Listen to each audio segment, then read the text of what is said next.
10 की 10 सीटों पर लड़ेगी, इस तरह की तैयारी? पार्टी की पीएससी की बैठक हुई थी और पीएससी की बैठक में राष्ट्रीय अध्यक्ष के नेतृत्व में यही निर्णय लिया गया कि सभी 10 लोकसभा सीटों पर जननायक जनता पार्टी मजबूत उम्मीदवार भी उतारेगी और मजबूती से उन सीटों को जीतने का भी काम करेगी। प्राथमिक तौर के जो स्क्रीनिंग है उस पर चर्चा हुई है और जल्द जो संभावित उम्मीदवार हैं उनके नामों की पार्टी घोषणा भी करने का काम करेगी।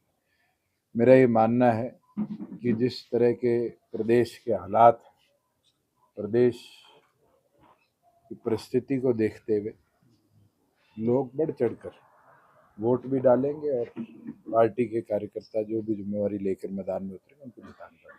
रोहतक से संजय गबलाना का नाम चल रहा है या कोई अन्य? कोई भी उम्मीदवार हो, इसका नाम चल रहा है, ये अभी प्रस्तावित करना मुमकिन नहीं है, मगर पार्टी के कई कार्यकर्ताओं के नाम हल्का लेवल की बैठकों से आए हैं और उसके ऊपर स्क्रीनिंग करके पीएससी अपना निर्णय लेगी। आपके परिवार से कौन कौन? देखो, कांग्रेस के अंदर एक चीज तो साफ सामने आ रही है कि पूरे देश में कांग्रेस के जिनको हम दिग्गज कहा करते थे वो सारे डर रहे हैं और ये चीज साफ कर देती है कि कांग्रेस का ये अंतिम चुनाव है और जिस तरीके से लीडर ऑफ ऑपोजिशन ने मना किया है हरियाणा के अंदर, ये साफ दिखाता है कि उनके मन में भी कहीं ना कहीं घबराहट। अरविंद केजरीवाल की गिरफ्तारी देखते कल उनकी पत्नी ने प्रेस कॉन्फ्रेंस की। देखो, जो ये पूरा लेकर स्कैम का मामला है, ये अपने आप में पहले दिन से एक गंभीर विषय है कि किस तरीके से पॉलिसी ड्राफ्ट करी, उसमें अरविंद केजरीवाल का रोल कितना है, कितनी उनकी इन्वॉल्वमेंट है, ये तो इन्वेस्टिगेशन के बाद पता चले। आपके परिवार से कौन कौन आ रहा है? राजकुमार सैनी भी कांग्रेस की तरफ से।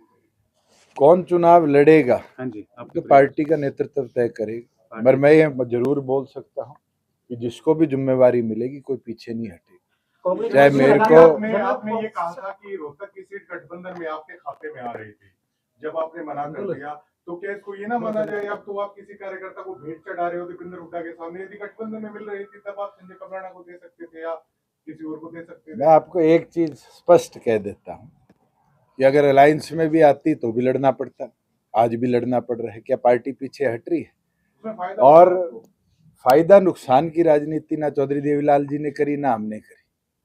हमने ईमानदारी से 4.5 साल काम किया, प्रदेश की प्रगति के लिए काम किया, आगे भी करते रहेंगे।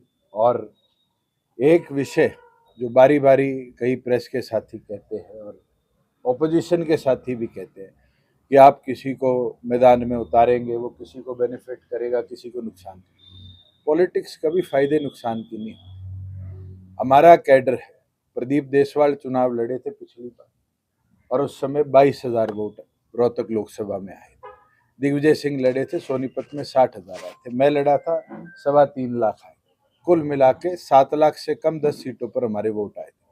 आज हमारा टारगेट है कि उस वोट शेयर को मैक्सिमाइज करें और वोट शेयर मैक्सिमाइज होगा तो संगठन बढ़ेगा और संगठन बढ़ेगा तभी जाके पार्टी 10 विधायकों से 46 का आंकड़ा पार करेगी। दीपेंद्र तो कहते हैं कि आपका एकमात्र मकसद सिर्फ उनको नुकसान करना है। इसका मतलब उनके मन में दुष्यंत की घबराहट तो है, जननायक जनता पार्टी की घबराहट तो है।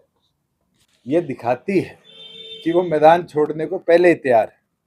आज मैं तो नहीं घबराया कि हिसार से कौन लड़ेगा, भिवानी से कौन लड़ेगा, रोहतक से कौन लड़ेगा।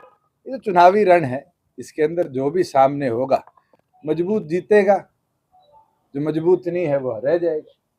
मगर दोबारा खड़े होंगे, दोबारा लड़ाई लड़ेंगे। पर्दे के पीछे आज भी दुष्यंत सरकार की मदद कर रहे हैं एक तरीके से। अगर आपको वो पर्दा कहीं मिलता है तो मुझे दिखा दो। आज के दिन जननायक जनता पार्टी अपना संगठन को लेकर आगे बढ़ रही है और उस संगठन के प्रति समर्पण पार्टी को और मजबूत करने का काम करेगा। जो जो कार्यकर्ता समर्पित रहेगा वो संगठन के प्रति अपनी निष्ठा दिखाएगा। और तो चुनावी मौसम है, जब बीजेपी का सिटिंग एमपी कांग्रेस ज्वाइन कर लेता है, कांग्रेस का सिटिंग एमपी बीजेपी ज्वाइन कर लेता है, आम आदमी की जिसको टिकट मिल गई सिटिंग एमपी वो बीजेपी ज्वाइन कर लेता है। ये तो मौसम है। जो लोग संगठन के प्रति समर्पित नहीं है वो इस तरह से छोड़ छोड़ के भागेंगे। जो संगठन के प्रति समर्पित है वो मुझे लगता है कि अंतिम वोट पोल होने तक मजबूती के साथ पार्टी की निष्ठा घोषणा पार्टी मेरे को करे, किसी कार्यकर्ता को करे, किसी और को करे, जो भी चुनाव लड़ेगा मजबूती से लड़ेगा और हिसार की सीट को मजबूती से भूपेंद्र हुड्डा ये भी कह रहे हैं कि रोहतक लोकसभा की हरियाणा का रास्ता तय है। मैं ये बता सकता हूँ जल्द हो जाएगी। सर अभी तो हमारे नोटिफिकेशन हरियाणा की 25 अप्रैल को है मान और नॉमिनेशन जो है वो शायद मई के महीने में शुरू होंगे। अगर चुनाव की रण की बात है, कार्यकर्ता फील्ड में तो सारे ही हैं और फील्ड में जाकर पार्टी संगठन को मजबूती करें।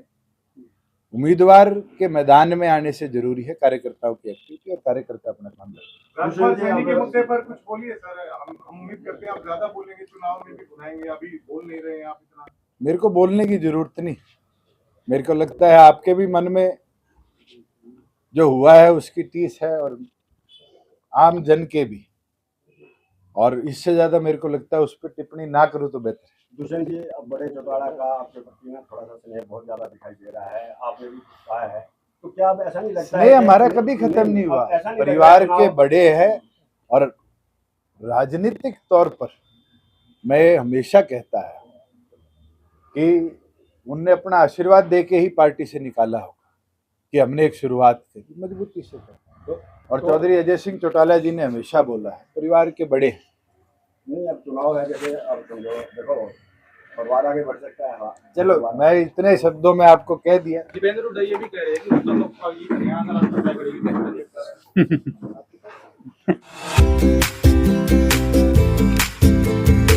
है?